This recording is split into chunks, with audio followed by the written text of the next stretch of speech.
नमस्ते। हमेशा खुश रहो बिटिया। Ayurveda faculty doctor Sushil Kumar Sharma. अष्टांग हृदय शस्त्र विधि अध्याय। अब इससे पहले यंत्रों के बारे में बताया है, अब शस्त्रों के बारे में बताया गया। शस्त्र विधि अध्याय, शस्त्रों के बारे में इसका वर्णन किया गया है। उसका प्रथम भाग आपको भी बताने जा रहा हूँ। तो 26 प्रकार के शस्त्र बताए गए इन्होंने। यंत्र बताए थे कितने प्रकार के? 19 प्रकार के तो बताए थे। यंत्र बताए थे आपको, और 26 प्रकार के इन्होंने शस्त्र बताए हैं। तो शस्त्र 26 प्रकार शस्त्रों का वर्णन है कि षड्विंशति यानी 26 प्रकार के शस्त्र होते हैं। सुकुमार्य घटतानी यथाविधि, इनका जो है यह कुशल कारीगरों द्वारा विधि पूर्वक बनाए जाते हैं। सुघटिता यथाविधि अच्छे कारीगरों द्वारा ये बनाए जाते हैं। शस्त्राणी रोम विहीनिनी, ये शस्त्र क्या है? रोम विहीनिनी शस्त्र है। रोम को एक तरफ से हटा देते हैं। रोम यानी रोम को भी एक तरफ से हटा देने वाले होते हैं। बाहुल्येन अंगुलानी सटे, और ये क्या है? ये प्राय करके 6 अंगुल लंबे, 6 अंगुल के होते हैं, और ये इस प्रकार के प्राय करके 6 अंगुल लंबे होते हैं। सुरूपाणी सुधाराणी सुग्रहाणी च कार्य, ये क्या करते हैं? सुरूप यानी अच्छे प्रकार के रूप वाले होते हैं। सुधाराणी यानी सुधार यानी अच्छी धार वाले होते हैं। इनकी धार यानी इनकी पैनी जो धार है ना, रोम को काटने वाली धार बहुत अच्छी होती है। सुग्रहाणी यानी पकड़ने में ये आसानी से सुंदर रूप से पकड़े जा सकते हैं, ग्रहण कर सकते हैं। कार्य करने के लिए ये बहुत अच्छे, मतलब अच्छी प्रकार से कार्य करके इनको पकड़ के कार्य किया जा सकता है।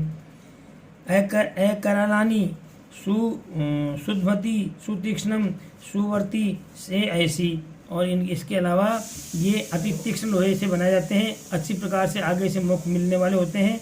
और ये आगे क्या बताया इन्होंने कि सुसमाहितम मुखाग्रणम नील अम्बोज भगनी, ये अच्छी तरह से पकड़ने वाले होते हैं। और इनका क्या होता है? नील कमल की झाई वाले होते हैं। और नाना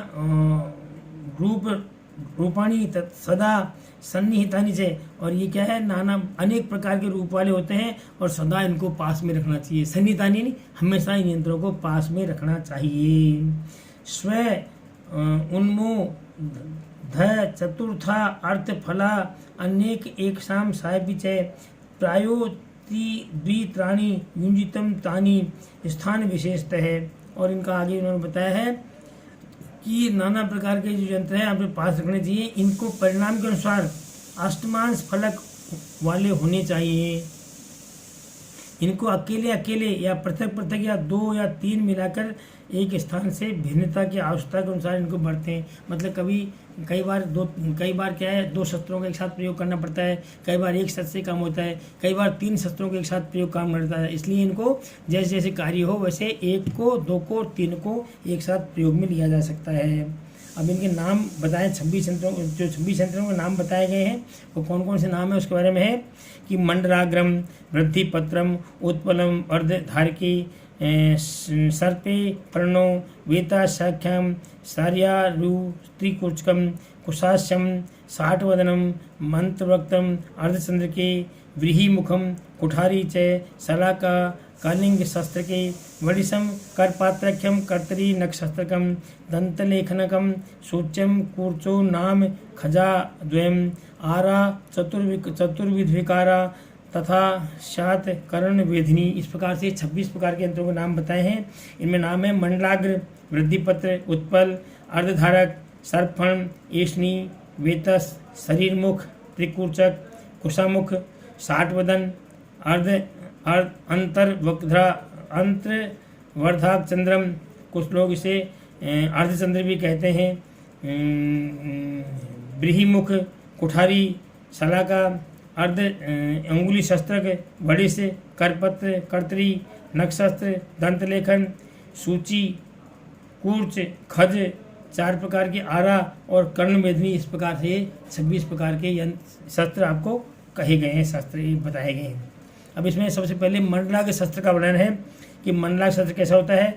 मंडलाग्रे फले तेषाम तर्जन्य नख आकृति, लेखने छेदने योज्यम पोथकी सुंडकी आदिशु। मतलब मंडल शस्त्र के बारे में बताया कि मंडल जो शस्त्र है, ये शस्त्र जो है तर्जनी के नख अंतर नख के समान, मतलब इनका तर्जन्य अंतर नख आकृति, तर्जनी के अंतर्नक के आकृति के समान फल वाला होता है। ये फल वाला होता है। और ये किस काम में आता है? लेखनम छेदनम योज्यम, पोतकी सुंडकी, और पोतकी और सुंडकी आदि के लेखन और छेदन के काम में इसको किया जाता है। वृद्धिपत्र शस्त्र है।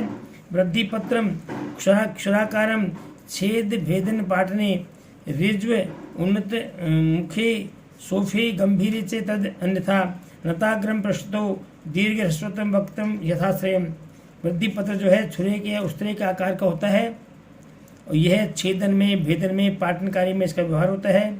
उन्नत और गंभीर सोफ में आगे से सीधा वृद्धिपत्र में नीचा तथा कम गहरे सोफ में पीछे से आगे झुका हुआ होना चाहिए और स्थान के अनुसार लंबा या छोटा वृद्धिपत्र होना चाहिए। इसको अपन बोलचाल की भाषा में उस्तरा भी कहते हैं। उसके बारे में वर्णन इसका किया गया है।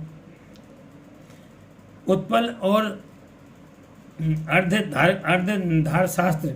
उत्पल और अर्धधार शास्त्र कैसे होते हैं कि उत्पला अर्धधारक्यम भेदने छेदने तथा उत्पल और अर्धधारक नामक शास्त्र जो होता है छेदन और भेदन के कार्य में प्रयुक्त किया जाता है। सर्पाश्च शास्त्र। सर्प के मुख के समान वाला शास्त्र कौन सा है कि सर्पाश्यम, सर्प के मुख के समान जो शास्त्र होता है वह घ्राण कर्ण छेदन अर्धांगुले फले, मतलब इसका उपयोग नाक और कान के अर्श को काटने के काम में होता है और इसका फलक आधा अंगुल का होता है। इसका फलक जो है आधा अंगुल का होता है। एसनी सत्र यानी किसी को ढूंढना, खोजना। तो गते अन्वेषणे श्लक्षणम गंडू पद मुख एसनी नामक शस्त्र जो है व्रण की गति यानी मार्ग को ढूंढने के काम में बरती जाती है। यह श्लक्षणम यानी चिकनी होती है और गंडूपद मुखे यानी केचुए के मुख के आकार की होती है। द्वितीय इसलिए शस्त्र कौन सा होता है?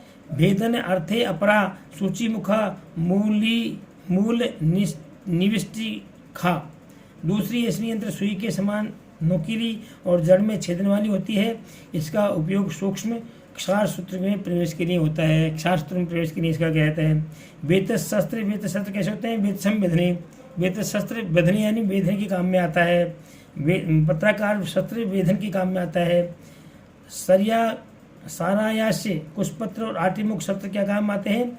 स्त्रावे यानी श्रवण करने के काम में आते हैं। सारा आर्यस्त्र कोच के कुशा ट्रिविक वेदने स्त्रावे द्वै अंगुले स्त्रायो फलम, मतलब शरीर मुख त्रिकूर्चक शस्त्र रक्त आदि के श्रावण यानी पहुँचने के काम में आते हैं। कुशपत्र और आटी मुख ये दो शस्त्र भी श्रावण के और श्रावण और रक्त स्राव में बरते जाते हैं। इनका फल 2 अंगुल होता है और ये शारीर और आटी जो पक्षियों की जाति है उनके नाम से इनका नाम रखा गया है। अंतर्मुख शास्त्र में है कि तद अंतर्मुखम तस्यम फल मर्ध अर्ध अंगुलम अर्ध चंद्राननम चैतम। अंतर्मुख शस्त्र जो है कुशपत्र आठमुख के समान ही होते हैं। इसका फलक 1.5 अंगुल सीधा और अर्धचंद्राकार होता है। व्रीहि मुख शस्त्र कैसा होता है? तदा अर्ध अंगुलम फले व्रीहि यंत्रम प्रयुज्य च तत्सी उदर रोधने। व्रीहि मुख का फलक 1.5 अंगुल होता है और इसका उपयोग सिर और उदर के वेधन में होता है। सिर और उदर के वेधन में इसका प्रयोग इसमें किया जाता है। कुठारी शस्त्र कुठारी जैसा शस्त्र होता है। पृथु कुठारी गोदंत सदृशम सार्ध अंगुलानाम तयो ऊर्ध्वदंडिया विद्धेत उपदस्थानाम स्थिताम शिराम। कुठारी यंत्र जो है चिपटी गाय के दांत के समान मुख पर आधा अंगुल चौड़ी होती है।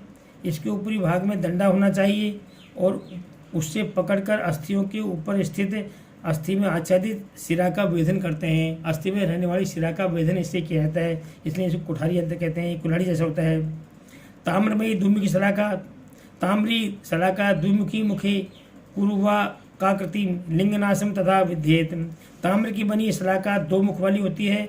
मुख पर पियाय वासा के फल की कली के आकार की होती है। इसको लिंगनाशन में वेधन के काम में आती है। लिंगनाश के वेधन के काम में इसको लिया जाता है। अब है अंगुली शस्त्र के बारे में है। कुर्याद अंगुली शस्त्रकम मुद्रिका निर्गतम मुखम फले त्वर्धोंगुल आयतम योगतो वृद्धिपत्रेण मंडलाग्रेण वा समम तद प्रदेशिनी अन्य प्रवेश प्रमाण पर्ण मुद्रिकम सूचीबद्धम गल स्तोत्र राग छेदन भेदने, ये इसके काम में आती है। इसके बारे में इसको पूरा वर्णन बता दिया गया है कि अंगुली शस्त्र जो होता है यह मुद्रिकाएं छल्ले में से मुख निकले, छल्ले में से मुख निकले तथा फलक आधा अंगुल बड़ा तथा एवं रूप में मंडलाग्र अथवा वृद्धि पत्र के समान ही होता है, मंडाग्र वृद्धि पत्र के समान ही होता है। इसके क्या है, मुद्रिका छल्ले में से, छल्ले जैसा मुख होता है ना, उससे निकले। वैद्य की तर्जनी अंगुली और अग्रिम पर्व में पहने योग्य मुद्रिका होनी चाहिए। इसको सूत्र से बांधकर मणिबंध में बांध लेते हैं। इसका उपयोग गले के शास्त्रों में रोगों को छेदने और भेदने के लिए होता है, इसलिए इसका प्रयोग किया जाता है। This session provided by Digital Vision 2. I hope you have any question. Please mention comment box.